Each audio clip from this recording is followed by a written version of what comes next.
everybody, to Blissfully Aware, the show in which three opinionated people discuss what's going on in fandom and nerd news in general. I am Bliss, and as always, I am joined by my two lovely co-hosts, Kelty and Kendra. Hello! Hi, everyone! Hi! Do you guys have a good week? A nice, fun, drama-free week? Yeah, I did, I guess. actually. Yes. It was fine. I mean, like I said, I'm just on Twitter less and less all the time, and I feel great. It does soothe the soul. But, bad transition aside, Kendra, you were on Twitter recently, and you have something to start us off with. A little amuse-bouche, if you will. Yeah, so, this one actually concerns, friend of the show, someone we covered a while back, or not really covered them, but just a take that they had that is not unique to them. Basically, there is an author, R.S. Benedict, and R.S. Benedict really fucking hates fanfiction, like, a lot. Like, in a weird, personal, angry kind of way. They have opinions. Like last year, no, I can't tell time anymore, so it's probably like 2 years ago or something. They were like, fanfiction is like selling your soul to the corporate entity, like, rah! So like, weird as shit. none of the, at least in the thread I saw, none of the arguments for why she hated fanfiction so goddamn much really were that, like, it wasn't a logical argument. It was like an argument from emotion, which is fine. Like, there's no reason. Like, she doesn't have to like fanfiction. I could really give a fuck if she does or not. But anyway, she hosts a writing podcast called Write Good. And on this podcast, so on one of the recent episodes of their podcast, or of her podcast, she and a co-host discussed a movement in speculative science fiction fantasy literature. They claim the dominant current movement in speculative fiction, what they called Squeecore. So you can probably determine from the name a little bit of what they consider Squeecore to be. I'm going to read this from the webpage of the podcast. They call it, quote, a style of quippy, fluffy, moralistic, fannish, centrist, Joss Whedon-esque speculative fiction, or speculative writing, that touts itself as capital I, important activism, but is mainly middle-of-the-road escapism. So that's what they consider Squeecore to be. And in their actual episode that I did not listen to, but I read the transcript of, what they are discussing is mainly the aesthetics of this, like, movement, brand, like, type of writing that they see as dominating the sci-fi fantasy literature space at the moment. Very young adult adjacent type work. Everything kind of has to be, like, safe and accessible and, you know, nurturing and kind of funny and not really ever dangerous or mean or gross or anything. It's gotta keep it light, you know? Not quite ooh-woo, though. No, well, probably ooh-woo. Like, I think Squeecore and ooh-woo style stuff, like, could go hand in hand. Which is an insane sentence that outside of this context, no human being in history would fucking understand. I love every time I get to say a brand new English sentence. And there is a movement towards this sort of, like, fluffy, feel-good, moralistic style in sci-fi fantasy literature, they claim. And I agree with, for the record, I think their argument, their discussion is 100% on the nose. For as much as I disagree with R.S. Benedict about whatever fanfiction did to her back in the day, Killed her mom. I think this is totally on the money. I think that sci-fi and fantasy is just kind of very fucking safe now. There's a bunch of, like, surface level diversity, but no, like, deep down digging as to, like, what the roots and origins of, like, discrimination and subjugation and persecution are. Like, it's all just very surface level. Like, oh, you got a woman and a gay in there? You're fine. Like, that's hashtag woke now. And yeah, I think some of it has to do with, like, the absolute boom in popularity that young adult fiction has had in the last 5-7 years, like, kind of toward, I guess, really starting with, like, the just phenom of Harry Potter in the early 2000s, and then that, like, built up a lot of momentum that we are still living through right now. The fact that, like, young adult fiction has the ability to, like, set trends in the market now, unheard of before very recently. They argue that there's even a reluctance currently to recognize, like, Squeecore as a thing because it's just everywhere. They have this quote that they reference. The anthropologist Ralph Linton said, quote, "The last thing a fish would ever notice would be water, because they're just in it. It's everywhere. And it doesn't even occur to you that there might be something other than this. This is how you breathe. This is how you move. This is how you stay alive." And so I need to underline, in this initial podcast episode where they're talking about, like, just the aesthetics, the existence of this subgenre sort of movement of that they call Squeecore, they're not really making an argument about, like, the politics or the ideology of Squeecore. They're just describing it aesthetically. They are just trying to explain what they see in front of them, the two co-hosts. So, and, like, there's more, obviously, but that's just a very brief summary of what the first podcast episode was like that fucking pissed everyone off. Because, well, not everyone. Because sci-fi fantasy writer Twitter heard that, and then they had a big old fucking shit fit all over Twitter for several days. And, I don't know. Book Twitter in general, fucking scary. Not even book Twitter, author Twitter. People who are published fucking authors losing their goddamn shit in a public forum all day, every day. These people should be stopped. How can a whole industry conduct itself this way? Like, I could understand if this was just purely the fans, if this was just 100% like consumers of this type of literature, because, you know, nerds aren't known for our etiquette, I guess. No. We don't. We're not the politest or most, I guess, we're a very socially anxious group. We tend to talk too loud. So I could totally see if this was just nerds just fighting about, like, my style of vampire book is better than your style of vampire book. Meh. Like, but this is how the fucking authors conduct themselves. This is how the people in this industry just go about their PR. This is how, I don't get it. Such fucking middle school mean girl shit. And they have somehow deluded themselves into thinking that, like, oh no, it's for my art. And so, anyway, basically on Twitter, several authors have been fighting with R.S. Benedict and the co-host, or the guest, I'm not sure, of the podcast episode, because basically the counter-argument is, well, if you hate Squeecore, you hate diversity. That's basically the counter-argument. And in order to make this make a bit of sense, I have to talk about another stupid thing in the science fiction fantasy literary scene called the sad puppies.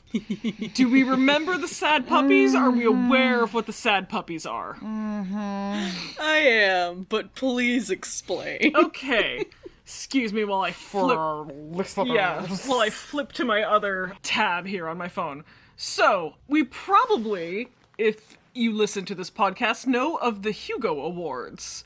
The Hugo Awards are the longest running awards given out to science fiction and fantasy literature, at least in the English language. I'm going to guess in the world. Please correct me if I'm wrong.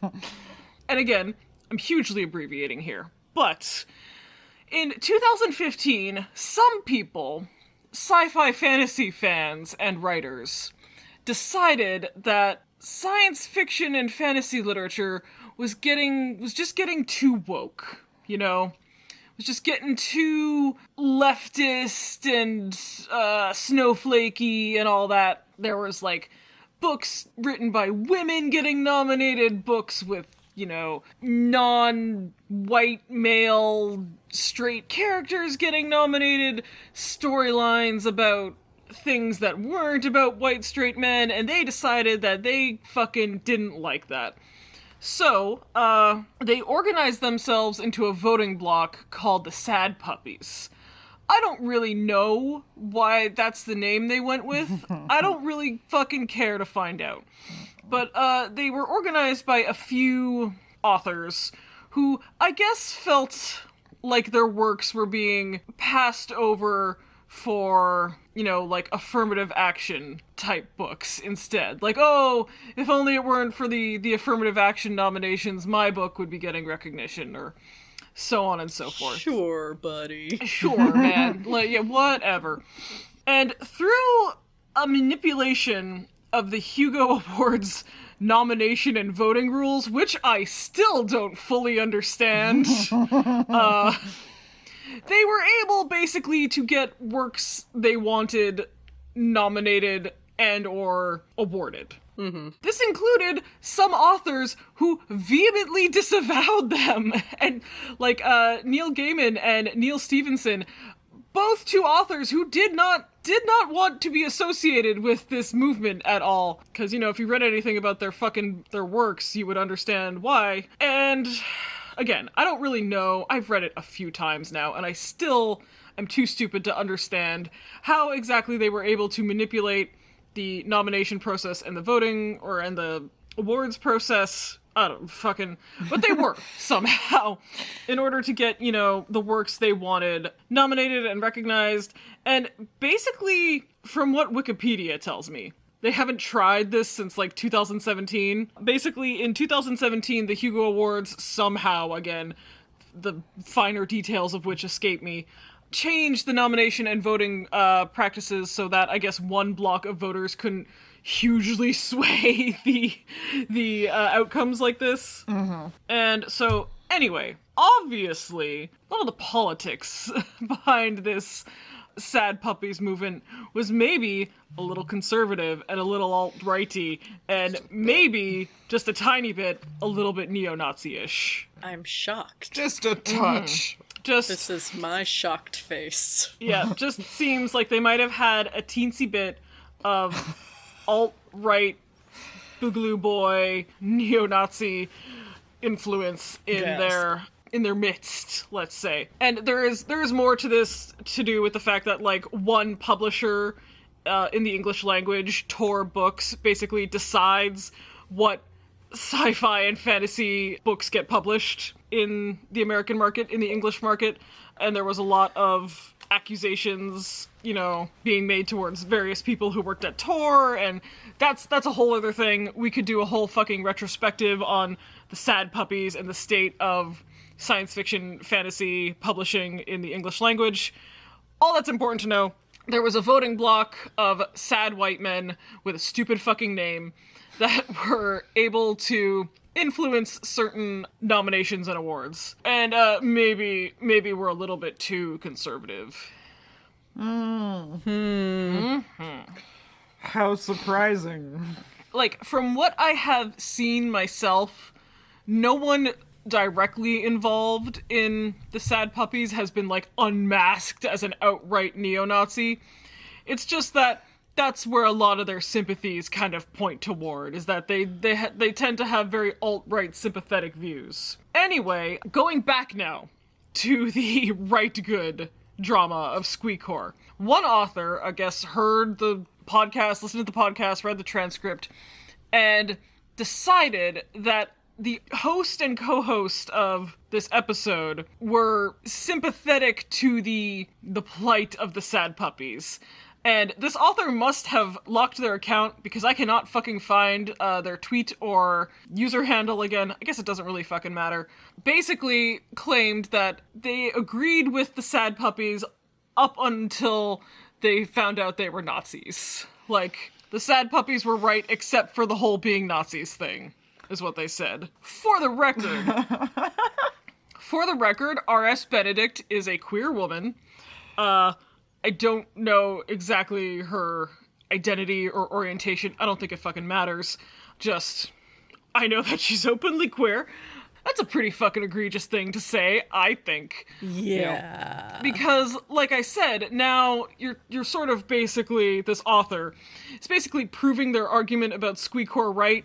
If you disagree with us, you're against wokeism, you're against diversity, you're against all of the things our literature stands for.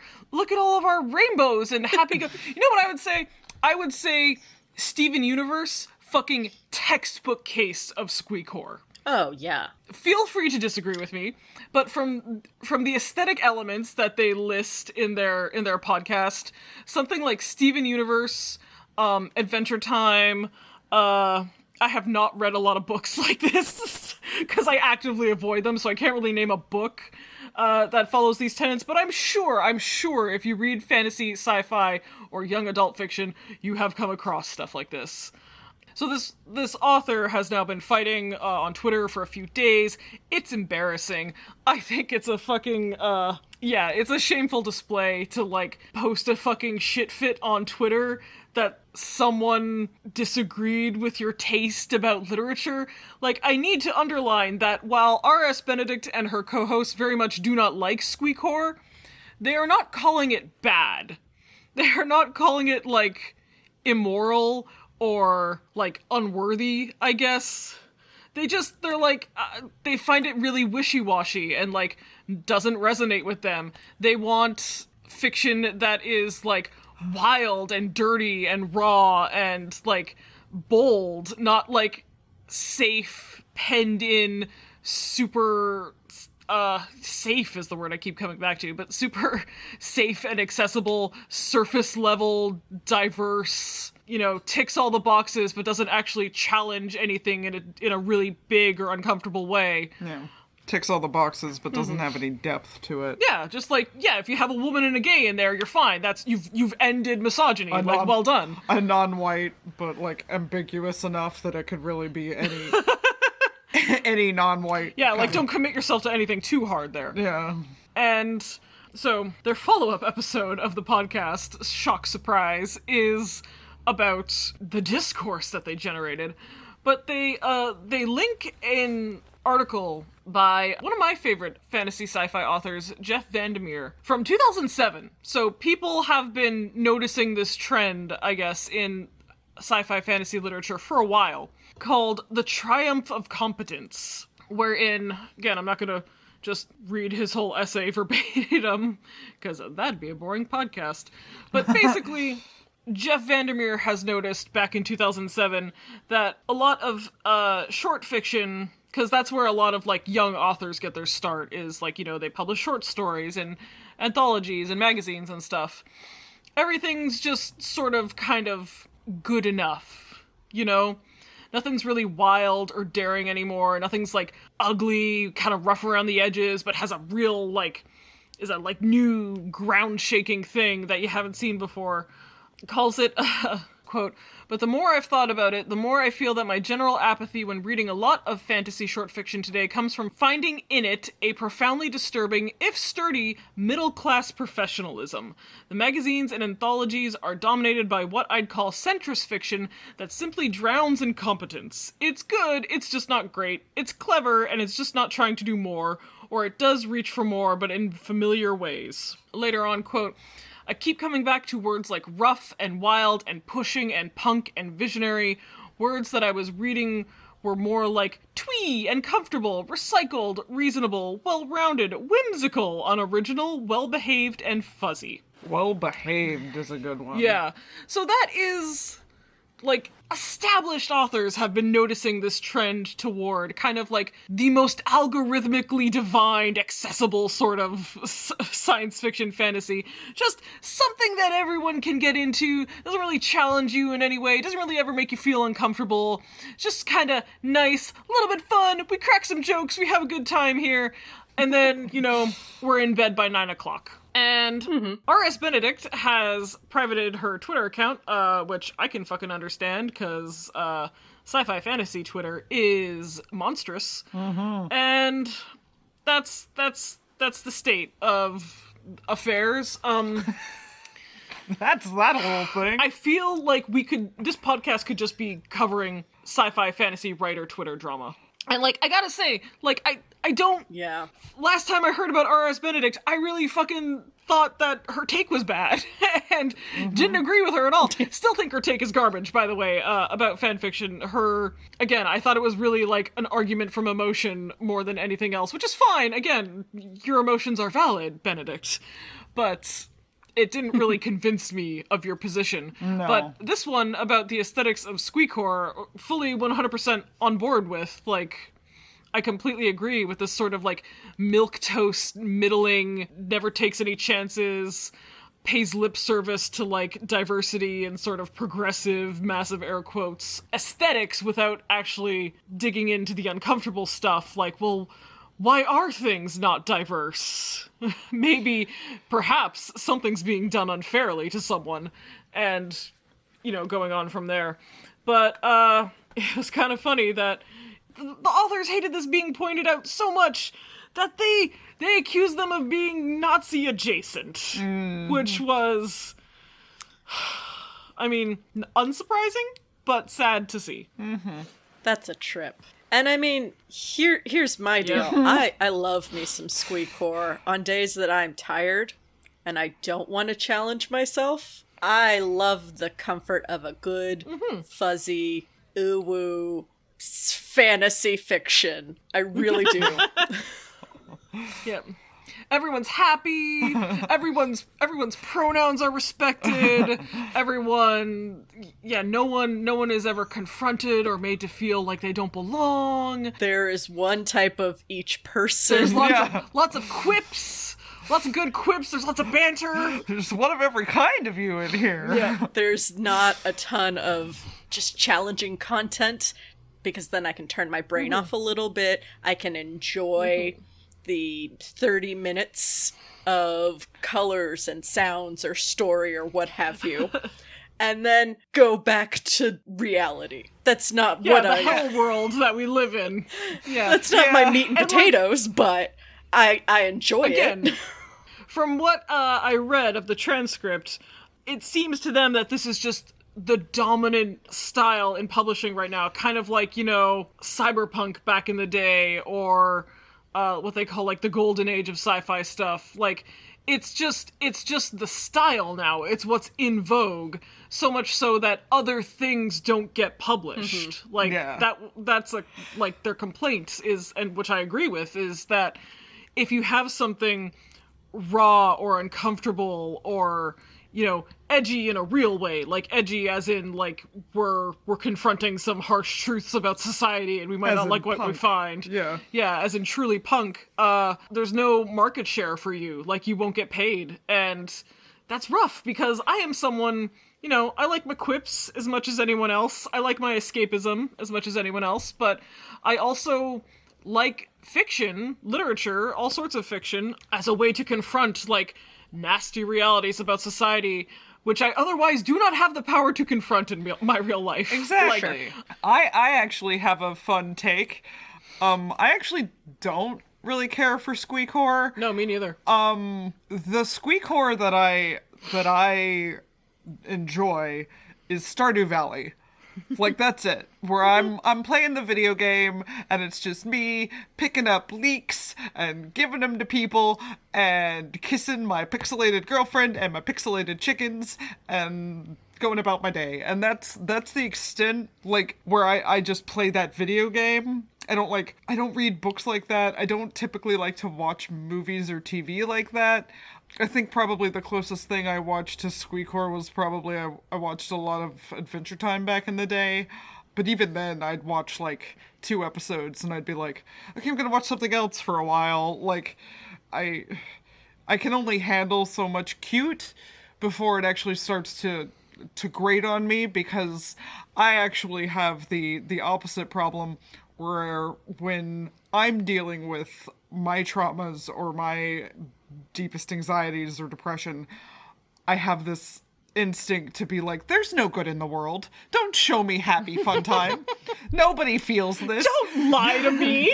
Nobody's happy. I know what the world is like. And so when I'm at my deepest, like in depression and anxiety, I get to a point where it's like I'll watch Veep, where it's like Oh, no. Veep is the happiest we can get. Veep is as happy as we can get because it's just the world is a fucking mess, but it's funny. Yeah, it's a farce. The world is a farce with a body count. And it's like, but hey, we make some funny jokes, and that's about as pleased as I can get when I'm depressed. The thing is with Veep, that humor is dark. That humor is not like, it's a funny joke. No. That humor is like, oh, someone died today through our incompetence. Yep.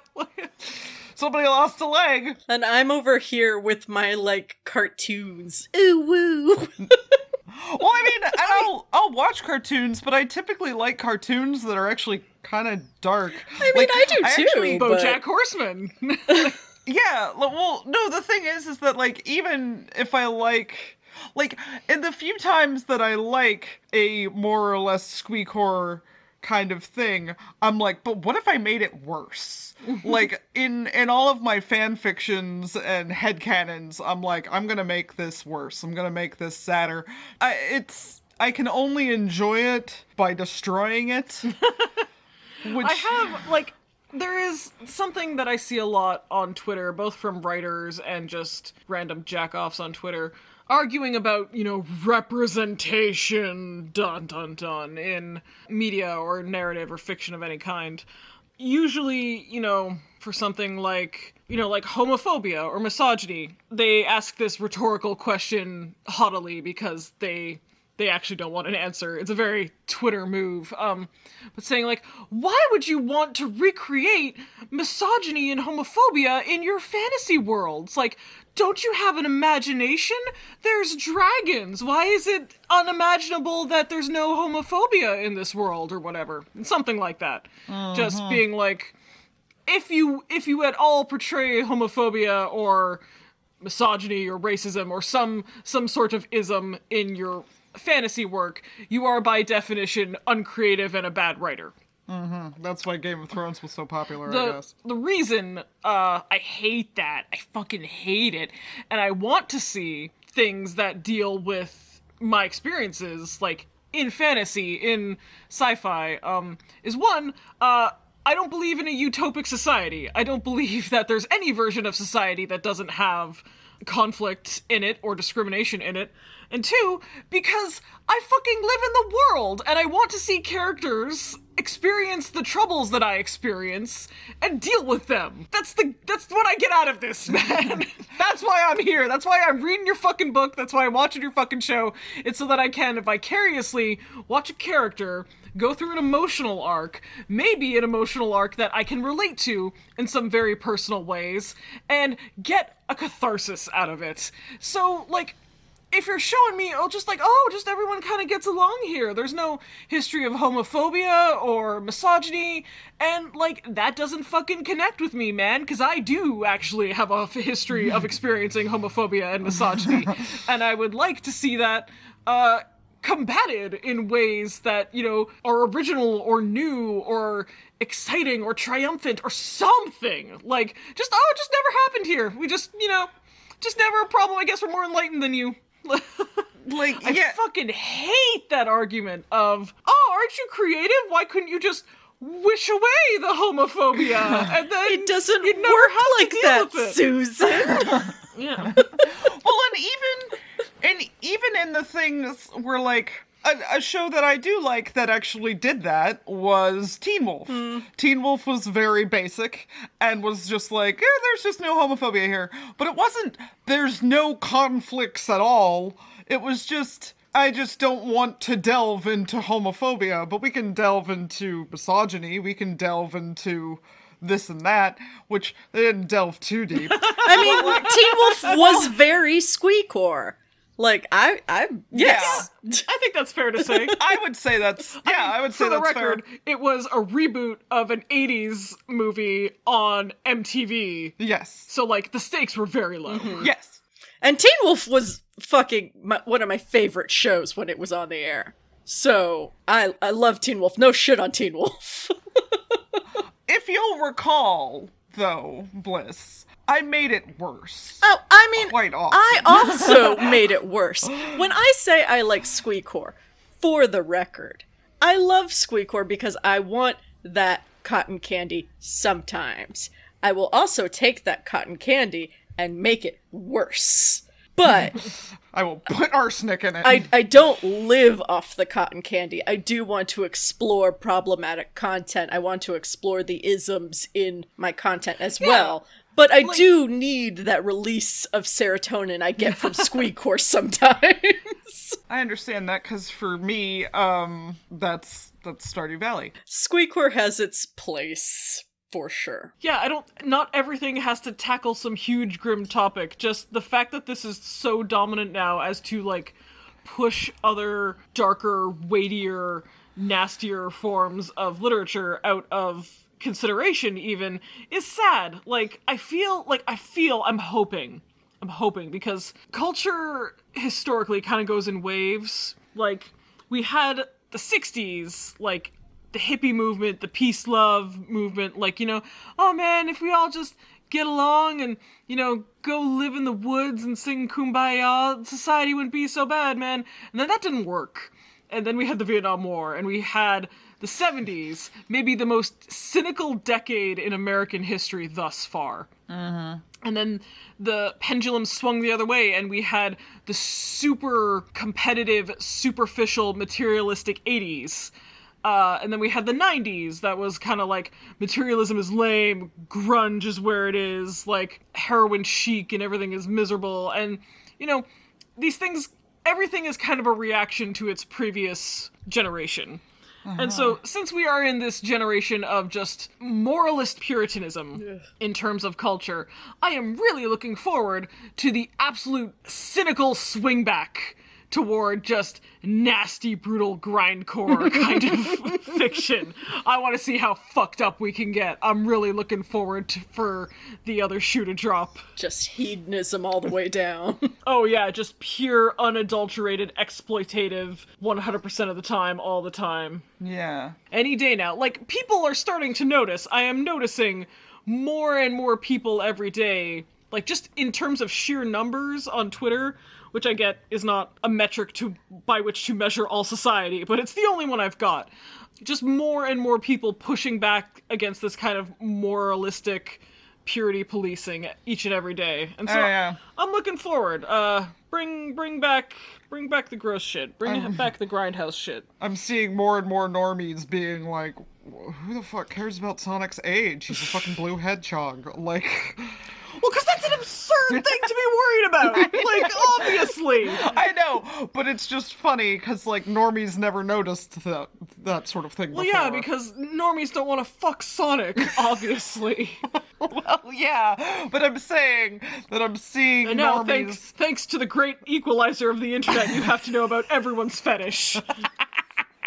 I mean, you want to fuck Knuckles. That's where it's at. I don't. Yeah, I want to fuck Knuckles. I want to fuck Idris Elba. And he just happens to be in a red cartoon echidna that I'm not really... I don't like it, but I can... I'm gonna fuck the echidna and then Idris Elba. Not if I fuck the echidna first. I take back what I said about depraved grindcore fiction. Give me all the Squeecore, please. I don't want to read your fucking Sonic the Hedgehog self-insert fic, thanks. Ooh, boy. Okay.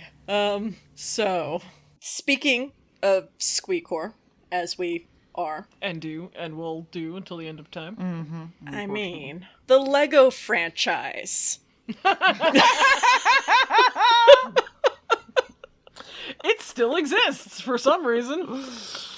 All right. It sure do.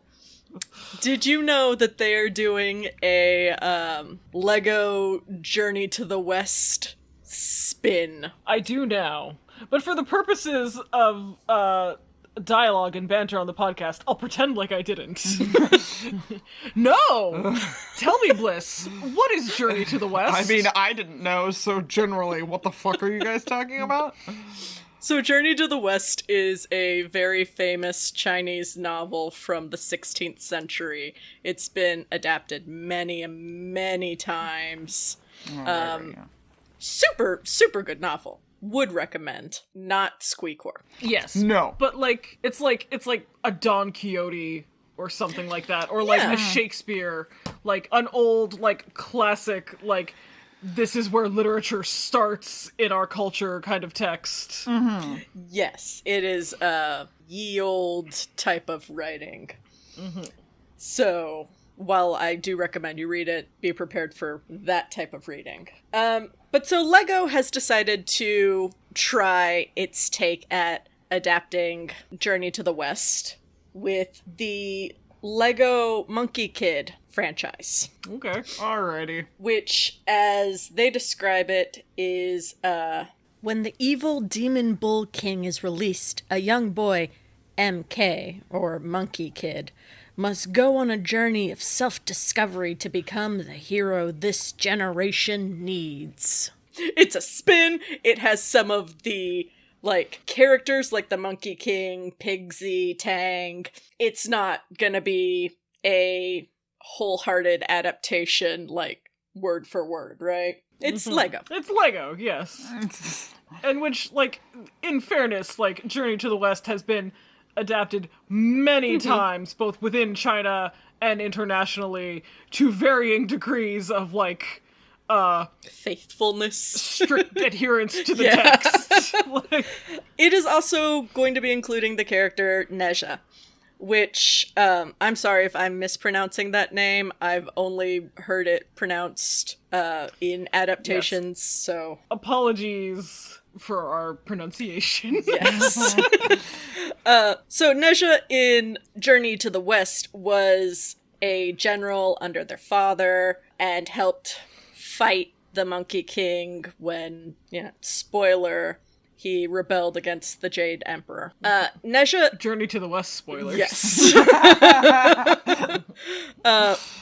Neja is also a ancient Chinese mythological figure, so not just a fictional character. This is also a deity in some people's cultures. So, Ash Jacobson, who I'd never heard of before, nor had I heard of what they'd won a fucking Emmy for. But Ash Jacobson is a storyboard artist, writer, cartoonist. They are working on the Lego Monkey Kid adaptation. And thing. Yeah, this brand. And they sure did make a Twitter post. And I wanna read it because it's bad. And I feel like it needs to be heard by the people. So, Ash says, "Hey y'all, wanted to post this in regards to what's going on right now.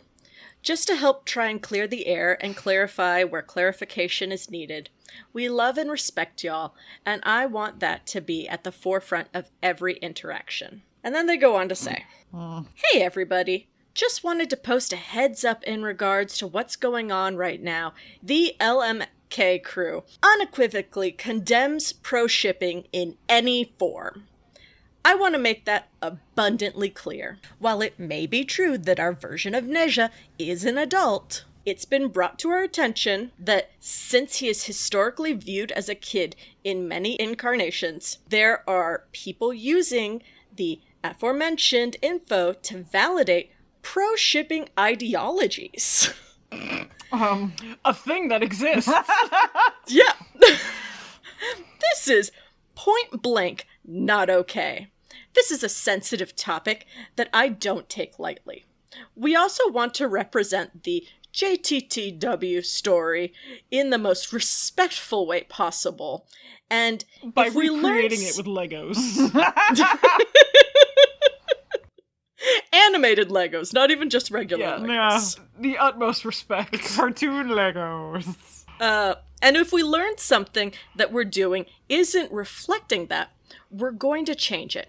Full stop. These aren't just fictional characters. They're linked to very real religious figures that were and still are worshipped by people and deserve respect. Any act of shipping or otherwise, that treats a character in any way outside of the boundary of said respect is not okay with the LMK crew. I want the LMK fan community to be a safe space for people to interact and talk about this show. Anything that causes that to be untrue is not alright in my book. I'm genuinely sorry for the confusion and the hurt. Y'all are so important to us, and I hope everyone knows that it is never our intention to do anything to betray y'all's trust or to make this fandom unsafe. So that sure was a take. You sure said that. Oh boy. I think my favorite part was, like, no pro-shipping allowed, which, to me, knowing what I know of what pro-ship means, is literally just like, you guys have to harass each other. Yes. We will... You have to police and snitch on one another. Report all thought crimes to us, king of the Lego monkey Chinese gods.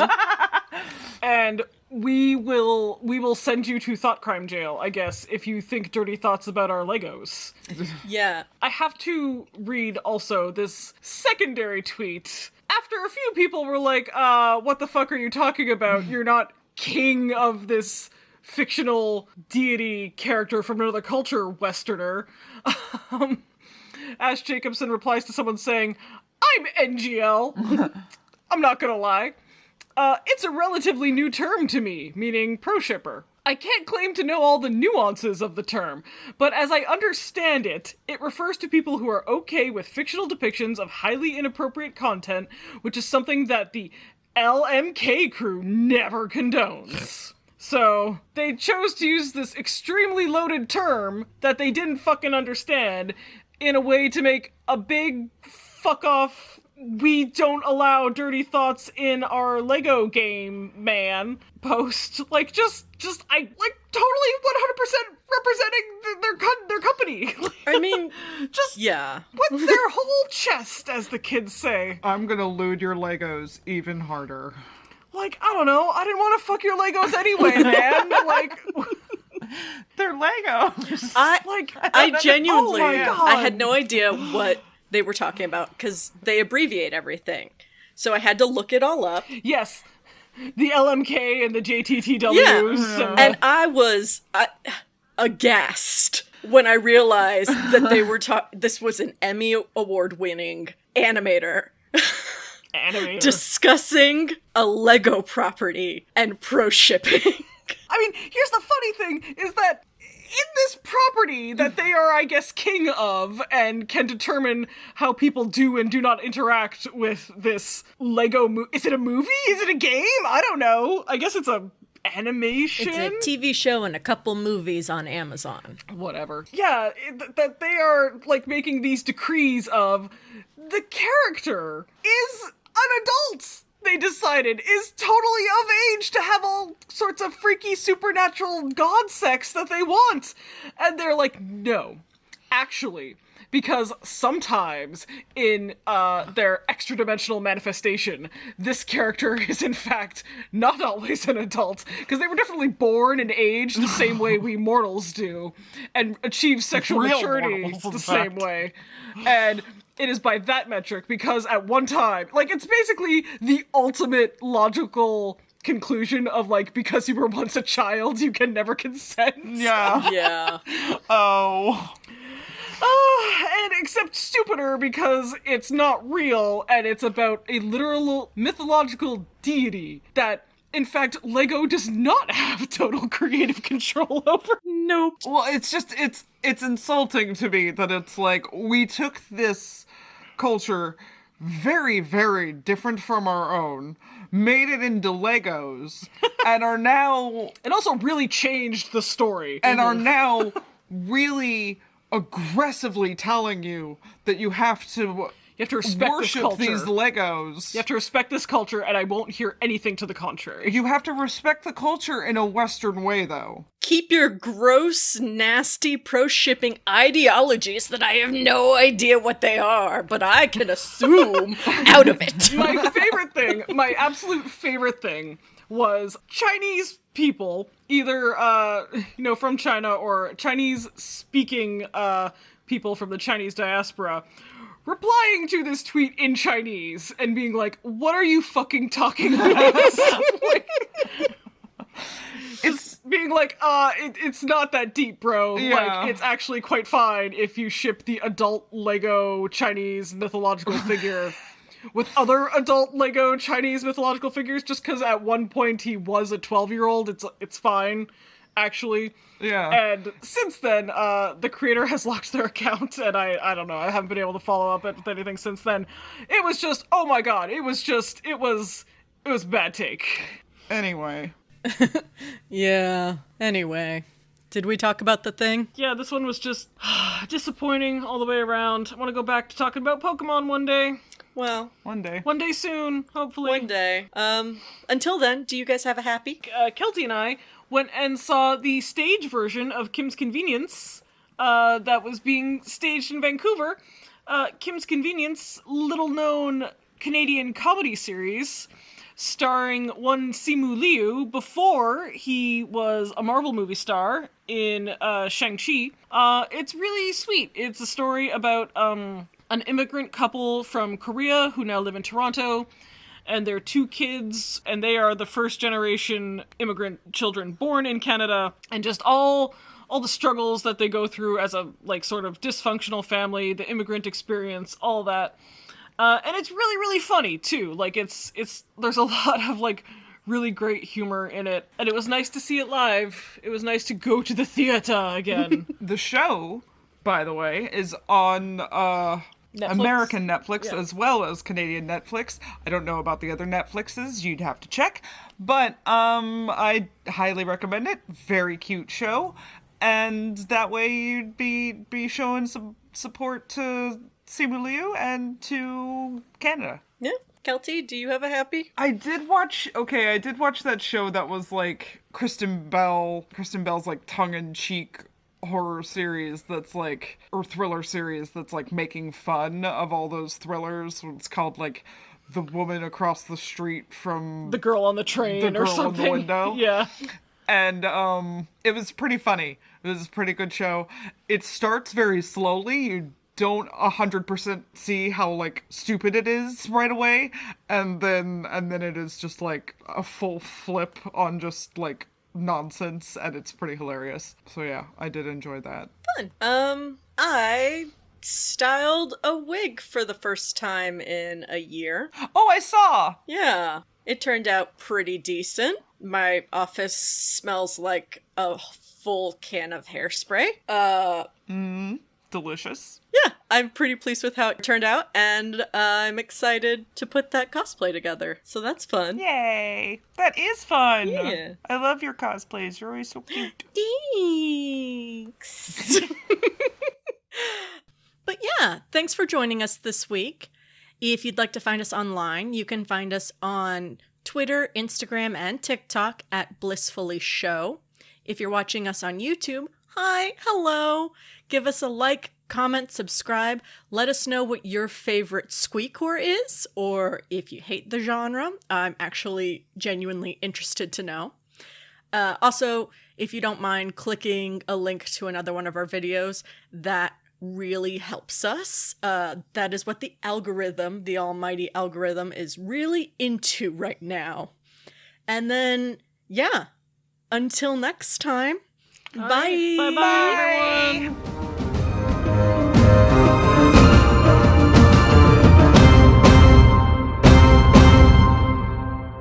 I mean, sometimes Zeus is portrayed as a giant goose.